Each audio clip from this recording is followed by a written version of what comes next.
Hi there, my name is Phoebe and I work for Lloyd's Travel. I am their wedding and destination specialist. Today we're just going to be talking about a few things when it comes to destination weddings.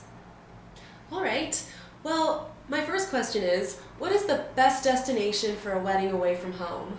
So the best destination for a wedding away from home would be wherever you imagine your wedding to be.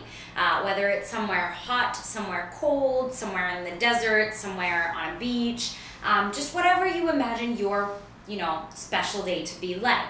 The only recommendation that I would have is that it would be somewhere safe, of course, somewhere that speaks English, of course, just so that you have that easy translation, and also just to look at the costs of it, because some places are a little bit more cost efficient than others. For instance, if you go to Hawaii, because you're using the American dollar, it will be a little bit more expensive than, say, going to Mexico, where you're using pesos. Should we have our legal ceremony prior to going to our destination? So for the legal ceremony, if you're comfortable with it, I would say that that would be your best option. This is just because you won't have to deal with the legalities once you're at the country of your destination. It makes things a little bit easier. Plus, doing a legal ceremony here is actually quite simple. You just get the form from an insurance company. You can have your family and your friends and have just a small little ceremony and then do a symbolic ceremony once you're at your destination. Okay, and what are the requirements to get a marriage license?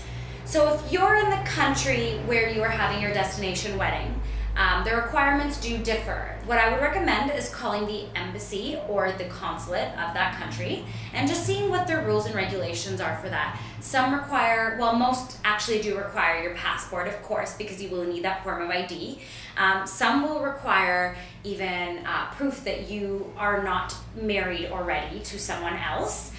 Some need blood tests, some need birth certificates, so I would definitely find out what you need prior to actually arriving to your destination so that you are fully prepared.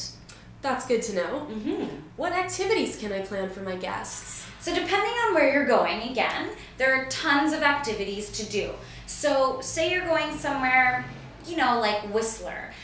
You can do some snowboarding, some skiing, things like that. Whereas if you're going to somewhere like Hawaii or Mexico or Cuba, I would recommend doing some swimming with the dolphins, or you can do a shark dive tank, or some ATVing, things like that that are very, very enjoyable and fun for everybody.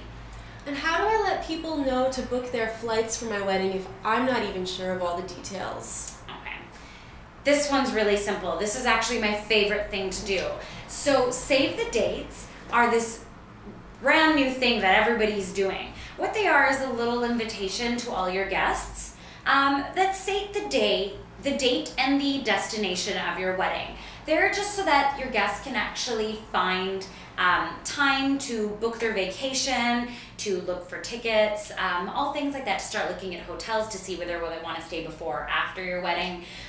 Things like that, I think, are really, really important for your guests.